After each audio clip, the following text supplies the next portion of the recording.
I never thought my life would end up here, sweating through my best shirt at the altar, waiting for a preacher to tie a knot I wanted no part of.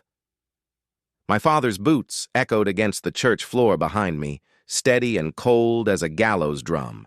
I could feel his eyes boring into my back, pushing me forward like a steer to slaughter. Out the window, I could see the rolling hills of Barrett land.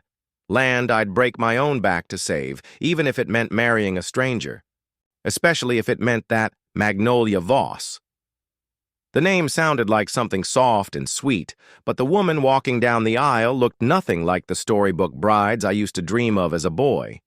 She was tall and broad-shouldered, with hands like she could break a horse's neck, her face round and set hard, brown hair pulled tight. Her dress was plain, maybe even a little too snug, and the shoes she wore looked like they'd seen more dirt than dance floors.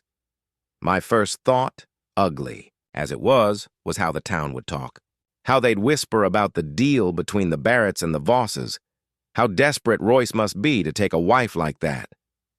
But I wasn't marrying for love, or even for pride. I was marrying because the Barrett ranch was hanging by a thread. My old man owed money all over the county, and Magnolia's father, Ephraim Voss, held the water rights that would keep our cattle alive through the next drought. I hated myself for it, hated the deal, hated the way my hands shook as the preacher's words buzzed in my ears. I barely remember saying the vows. My lips moved, but my voice sounded strange and far off, like someone else's. Magnolia's eyes met mine only once, calm and unblinking.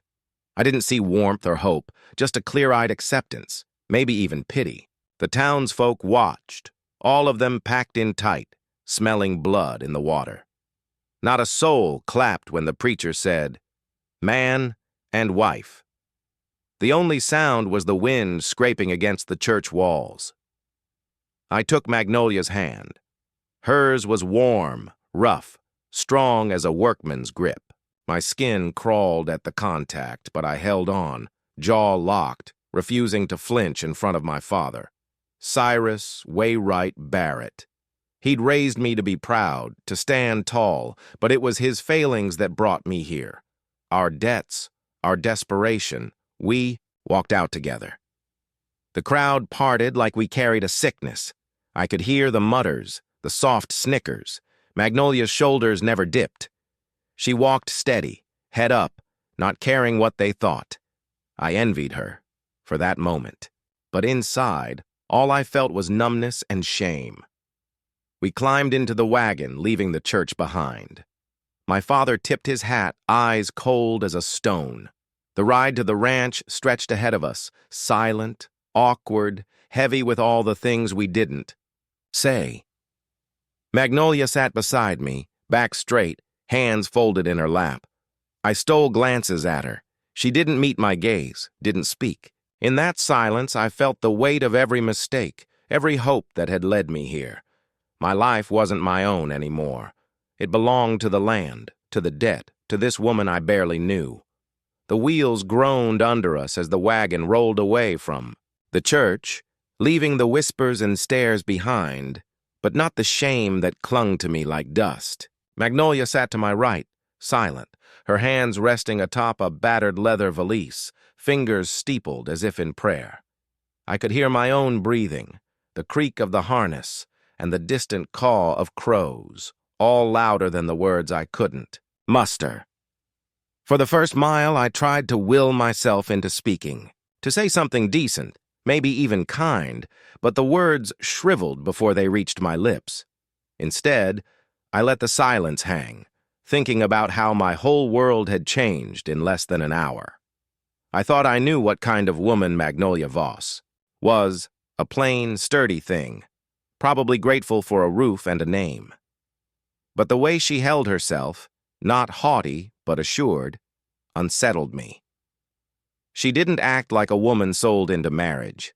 If anything, she seemed to be surveying the world, tallying it up, already one step ahead.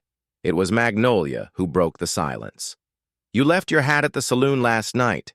You also owe Pete Rigsby $2 for cards. He said you can keep The deck if you want. Her voice was even, unhurried, but the words stung. I shot her a look, unsure if she meant to shame me. She kept going, her gaze fixed on the road ahead. The way things are at the ranch, you shouldn't be gambling. Royce, not with what's missing from the grain stores, or the barn for that matter. She didn't turn, didn't even blink. My heart thudded, confused and a little angry. How the hell did she know that? I tried to regain ground. You've been talking to folks, I see. Magnolia gave a small shrug. People talk when they think no one's listening. I make it my business to listen. For example, I know your foreman Wade's been selling cattle off the books, half a herd gone in 2 months. And the fence on the north pasture's been cut twice in 3 weeks, likely by the same boys working for him. A hot flush crept up my neck. I felt stripped bare, like she dug out all my private failings and was laying them out one by one. My father said the Vosses wanted this marriage for water rights, nothing else. She finally turned, her face unreadable. My father wanted to tie up both families. Water rights, sure, but also to keep the law out of certain dealings he has in town. He picked me because he knew I'd keep my mouth shut about his affairs. Her tone was cold, not proud. But I have no interest in helping him or your father. Bury their sins. I stared at her, the words rattling inside me like dice in a cup. I'd thought she was a pawn, quiet, useful, easy to control. But now, sitting in the shifting shadows of the wagon, I realized Magnolia Voss knew more about my ranch, my debts, and my life than I did. She leaned in a little, her voice softer but steely. You can ignore what's happening, Royce, or you can let me show you how deep this runs. I'm not here to play house, and I'm not here to be pitied. I'm here because I refuse to let my father or yours grind me down. The ranch house loomed ahead, battered but proud, its roof lines sharp, against the sky. I gripped the reins tighter, uncertain, a little afraid. For the first time, it occurred to me I might not be the one in charge of this marriage after all. Night settled quick that first evening, the sky bruising purple behind the mountains as I led Magnolia through the front door of the Barrett house. She set her bag down in the foyer, scanned the old place with a glance that lingered on every creaking floorboard and flickering lamp. My father had already retreated to his den, whiskey in hand, muttering curses about Vosses and the price of cattle. Magnolia didn't even flinch. I started toward the parlor, meaning to show her to the guest room, her room. I still thought of it, not ours, but she paused, glancing at the half-open study door. I'll be needing a word with your staff, she said, voice steady as a hammer. I almost laughed at her presumption, but before I could answer, she was calling names. Wade, Clara, Jacob, come here, please. It was like she'd been living here for years. Not a single hour. I watched, arms folded, as the house hands shuffled in, Wade at the front, all sly smiles and thick shoulders, arms crossed in mock indifference. Magnolia faced them head-on, her expression iron. There's been theft, embezzlement. I have records to prove it. She laid out a sheaf of notes and receipts, every number matched to a name, every missing coin accounted for. I blinked, stunned. She'd only been here an hour. How the hell did she have all this? Wade tried to bluster, stepping closer, his bulk filling the study. That's a bold accusation for a woman who's just arrived, he sneered, trying to cow her with size and swagger. Magnolia didn't back down an inch. She looked him up and down, then gestured to the 2 men behind. Her hired guns from her own side, I realized. If you'd like to contest it, Wade, you're free to do so. I've already spoken to the sheriff. He's expecting a visitor tonight, one way or another. Wade's smile faltered, a thin crack in his bravado. I could see fear flicker across his face. The other staff watched in uneasy silence, eyes darting between Magnolia, Wade, and me. Magnolia pressed on, flipping through her notes. You stole 4,000 in cattle, sold off supplies, skimmed wages from the hands. Jacob's pay was short 3 weeks running. Clara, you've been forced to cook on half rations since spring."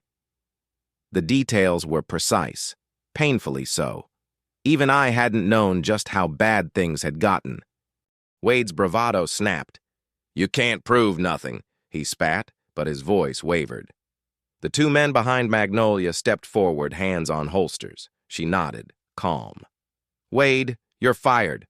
Leave, and don't come back. If you set foot on Barrett land again, I'll have the law on you." He blustered, fists balled, but the room was against him now. He backed away, muttering curses, and stormed out the front door. Magnolia exhaled, slow and measured. I caught myself staring at her, a strange mixture of awe and humiliation swirling in my gut. How could she see what I couldn't? How could she move so fast, so sure, where I'd stumbled for months? Clara and Jacob thanked her, voices thick with relief. I stood silent, realizing how close I'd come to losing everything, and that this woman, whom I'd written off as a burden, might just be my only hope. We spent the rest of the night combing through books, finding more evidence of rot and betrayal, chasing out the rot by lantern light. I watched Magnolia work, sharp-eyed and tireless, her presence filling the house in a way I'd never expected. For the first time since this arrangement began, I wondered what else I'd misjudged.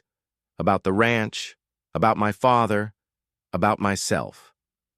I barely slept that night. Every sound in the dark seemed louder. Hooves pounding distant fields, floorboards creaking with the weight of secrets finally dragged into the light. I drifted in and out, haunted by the look on Wade's face as Magnolia cut him loose, by the shame twisting in my gut. It was nearly dawn when I heard the first crack of gunfire. A window shattered downstairs and then a second. I threw myself out of bed, heart hammering, just as Magnolia stormed into my room already dressed, boots on, a revolver in her hand. "They're here," she said, voice cold and sure. Smoke curled beneath the door. In the hallway, firelight, flickered wild and orange. Wade, he must have come back, not alone this time. I grabbed my rifle, eyes burning, the panic of sleep vanishing in a rush of rage and dread. Magnolia led the way, back pressed against the wall as we inched down the stairs. In the parlor, gunmen were kicking over chairs and firing blindly into the air, shouting threats. Wade's voice rose above the rest, hoarse and mean. "You think you can run me off, you high and mighty bitch?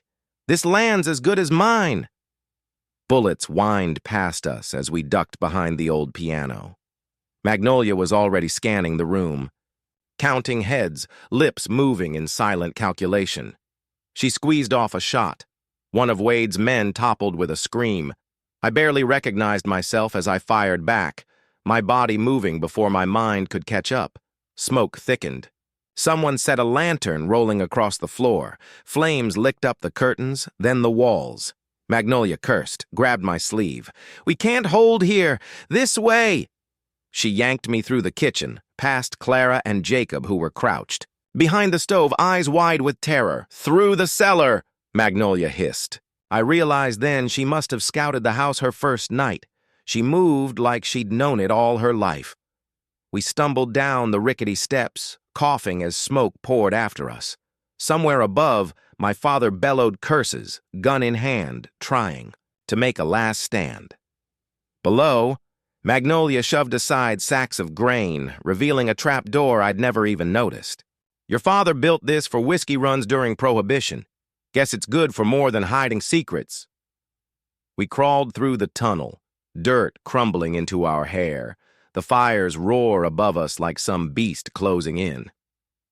Magnolia's hand was steady on my back, pushing me forward. I tried not to notice how small and helpless I felt beside her, how everything I'd known about my own home seemed like a lie.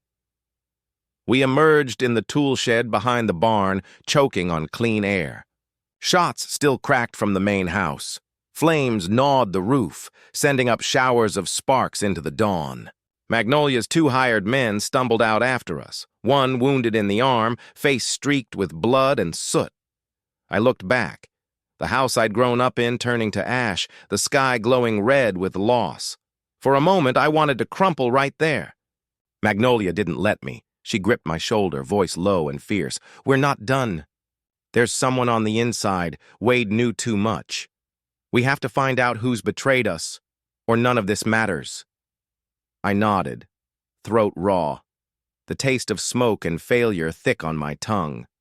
Side by side, we watched the Barrett house burn, the future shrinking down to a single desperate question. Who could we trust now? We spent the rest of that hellish dawn huddled in the barn, breath steaming in the cold, the glow from the burning house painting the night in sickly gold and red. Magnolia worked quickly, binding her wounded man's arm with a torn apron, face set hard. She was trembling, but not from fear, more like anger caged up tight. Her jaw clenched so fierce I thought she might crack a tooth. I tried to rally the hands that hadn't fled with Wade, counting heads, staring into every face for signs of guilt. Magnolia caught my eye, then pulled me aside behind a stack of hay bales. "There's a pattern here," she whispered. "Wade's attack was too well timed. He knew we'd be in the study, knew about the tunnel.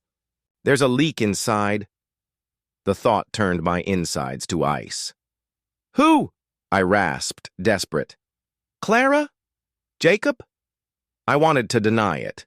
Needed to. But I'd already seen the way people's loyalties shifted when money changed hands. She shook her head. "I don't think so. Too obvious."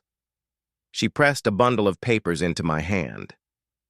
"I found these in your father's desk. Receipts, letters, half from folks I don't know, half signed by my own father's partner, Will Delan."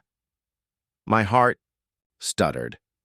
Delan was the one who'd drawn up the marriage contract, the one who'd spent more time whispering with my father than any honest man should. Magnolia's eyes flicked over the firelit yard, voice dropping. "Royce, this wasn't a union meant to save the ranch. It was a setup." She laid it all out, cold and clean. Her own father, Ephraim Voss, and Will Delan had orchestrated everything. Debts, water rights, even Wade's betrayal. They meant to drive the ranch into chaos, force a sale at rock-bottom prices, and take everything for themselves. Magnolia's hand shook as she spoke. "They never cared about me. They wanted my signature, that's all. And once the Barretts were finished, I'd be shipped back to Voss land with nothing." A long silence hung between us, broken only by the hiss of burning timbers outside. "We're both their pawns," I said, the words tasting like poison. She nodded, bitter tears in her eyes that she refused to let fall. "We can run or we can fight. Delan's men will be here by midday, armed and expecting to find you and your father dead. They'll finish what Wade started." I felt the last shreds of my old life slipping away. Childhood, pride, the idea of a family worth saving. Magnolia unfolded a map, the kind with government seals and red-inked lines. "Delan doesn't just want land, Royce. There's a railroad coming through here, a real one. Whoever owns this stretch will own the whole valley. My father and Delan thought they'd keep it quiet, then scoop it up for pennies." The revelation punched the breath from me. I stared at the lines, then at Magnolia, finally seeing her for what she was, not a burden, but a survivor. "We stand together or we fall," she said, voice steady again. I gripped her hand, fierce now, adrenaline burning away the last of my shame. "Then let's make them regret ever thinking we'd go down easy. Together we gathered what men we could trust and prepared for the fight ahead." Magnolia handed me the map, a fragile hope in the darkness. For the first time since our forced wedding, I felt a flicker of something close to faith. The sun was barely up when we heard the thunder of hooves, Delan's men, a dozen or more, kicking up dust as they closed in. Magnolia stood with me in the barn's shadow, pistol drawn, the secret map tucked inside her coat. Her eyes were red but fierce, not a trace of the uncertainty that had dogged me since the start. I tried to steady my hands, but they shook anyway. Too much lost, too much riding on the next hour. We gathered what remained of our loyal hands, 5 in all, and my father, gray-faced but grim, clutching his old shotgun. Magnolia gave the orders, crisp and clear, while I tried to keep fear from showing. Doulan's men fanned out, rifles gleaming in the morning light, their leader barking threats as they surrounded the ruins of the house. Doulan himself dismounted, boots crunching on scorched earth. "It's over, Barrett," he called, voice oily. "You can give up now and save yourselves a little pain. The law's in my pocket. Nobody's coming." Magnolia stepped forward, every inch the commander. "Funny," she said, her voice ringing sharp as glass. "You forgot to mention your railroad plans, Will, or that you and Ephraim Voss have been lining your pockets off both our families. You think I wouldn't find out?" Doulan's eyes flicked to me, then back to her, cold calculation flickering. "Don't play games, girl. This land's as good as mine. Hand over that map and I might let you walk away." She drew out the sealed map, holding it high. "You want it? Come and get it. But I already sent word to the territorial marshals. Any blood you spill today lands on your own head. And this map? It shows the real railroad route, not the one you fed your partners. There's nothing here for you but trouble." Doulan's face twisted, years of false charm cracking to show the brute beneath. "You're bluffing," he spat. "You're nothing without your father's name. I'll bury you with the Barretts and no one will ask a single question." He raised his pistol. Magnolia stepped into the open, daring him. "You want the future, Doulan? You'll have to shoot me for it, or you can run and pray the law gets here before my father does." I watched, heart in my throat, as Doulan's finger curled on the trigger. Every muscle in my body screamed to rush forward, to protect her, but Magnolia stood her ground, unmoving, unafraid. The world held its breath. Doulan's men hesitated, uncertain, caught between greed and the promise of law. My father cocked his shotgun, the sound echoing like thunder. "You want blood, Will?" he rasped. "Start with me." For a long moment, nobody moved. Magnolia's courage held the line. And then, with a roar, Doulan ordered his men forward. The standoff shattered into chaos. Shots fired, men shouting, dust and smoke filling the air. But Magnolia's gambit worked.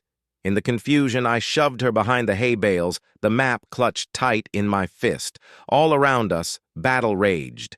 Gunfire, screams, boots pounding dirt. I lost sight of Magnolia, lost track of who was shooting, at whom. But somewhere in that storm I knew the old order was breaking, and everything would be decided by sunrise. I'll never forget that dawn. Smoke hung in the valley, thick and choking, gunshots still echoing off the hills as the last of Doulan's men scattered. My ears rang, hands numb around a rifle I barely remembered firing. Somewhere in the chaos, I'd taken a grazing wound. Along my arm, blood warm and sticky. But I hardly felt it. All that mattered was finding Magnolia.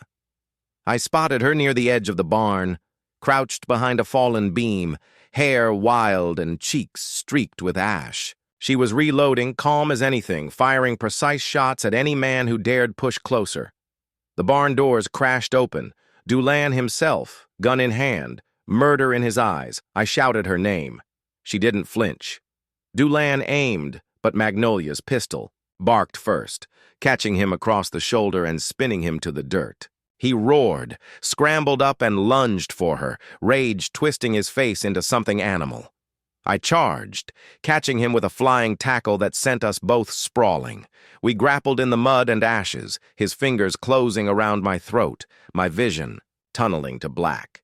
Magnolia's voice cut through, sharp and furious. "Let go of him, Doulan, or so help me!" A single gunshot rang out. Doulan jerked, grip loosening, eyes wide in shock. Behind him stood one of the marshals, revolver still, smoking, his badge glinting in the bloody light. The fight died all at once. Dulane slumped forward, finally beaten, his men lowering their weapons as the law swept in. Turns out Magnolia had sent a message to the marshals 2 days before the attack, spelling out every detail of the conspiracy, names, dates, even the map. They rode hard all night, arriving just as the sun crested the hills, a line of lawmen on sweating horses.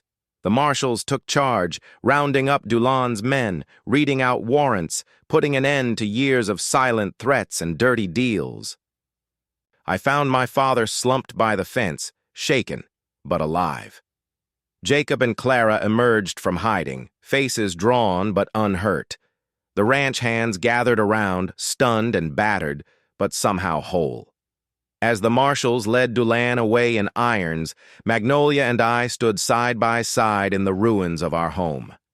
I looked at her, really looked, for the first time. Her eyes shone with exhaustion, yes, but something more. A quiet, relentless pride. She'd saved us all, not with brute force, but with brains, nerve, and a heart that refused to break. I realized then how wrong I'd been, about her, about what it meant to lead, about the kind of courage it took to survive in this world. I squeezed her hand, and she squeezed back, steady and sure. The house was gone, but we were still standing. The Barrett name, our name, still meant something. For the first time, I felt hope, raw and clean as the morning sun. 6 months later, the Barrett ranch barely resembled the scorched skeleton we'd crawled from that night. New timbers gleamed under the midday sun, sawdust in the air, hammers ringing, a kind of music I'd never appreciated before. Where there'd once been ash and broken dreams, Magnolia was overseeing crews of workers, her orders sharp and efficient, her vision shaping every plank and post. The new house rose taller than the last, windows thrown wide to let in the breeze, and out by the creek, the first stakes of the railroad glinted like a promise. Magnolia was everywhere at once, negotiating with the railroad men, settling accounts, with suppliers, even riding fence with me to check the rebuilt lines. She never boasted, never lorded her victories over me. If anything, she made me feel useful again, like I still had a place beside her, not just behind. Sometimes I caught her humming as she worked, face softened by the summer sun, hair tied back and hands rough from labor. I'd never seen anyone look so alive. The railroad company signed the deal in August, rights to a station and a cut of the profit for every head of cattle shipped. That was Magnolia's doing, too. She'd forced the officials to pay a fair price, using that government map and a pile of leverage only she could have gathered. Money started flowing in, enough to settle the old debts, enough to start thinking about the future, not just survival. I found myself changing in ways I never expected. The resentment that used to burn in my chest, the shame I carried to the altar, all of it faded like scars under new skin. I watched Magnolia handle setbacks, flooded fields, a labor strike, rumors of more trouble from the Vosses, and saw how she faced it all without bitterness. She'd been betrayed by her own blood, beaten down and used as a pawn, but she refused to let it define her. One evening, after the crews knocked off for the day, I found her sitting on the porch, boots propped up, hands streaked with grease and dirt. I sat beside her quiet for a while. Then I told her everything I'd held back, about the fear, the pride, the mistakes I'd made that nearly cost us the ranch. I apologized, truly, for how I'd judged her, for not seeing the strength in her or the care. She listened, just listened, then turned to me with a soft smile. "We're partners, Royce. That's all I ever wanted." The next morning, as the first train's whistle echoed across the fields, I realized what I'd gained in losing everything I once thought mattered. Magnolia wasn't just my wife. She was my partner, my equal, my savior in more ways than I could count. The Barrett Ranch was rebuilt on stronger ground, Not just timber and stone, but respect, trust, and the kind of love that comes only through fire.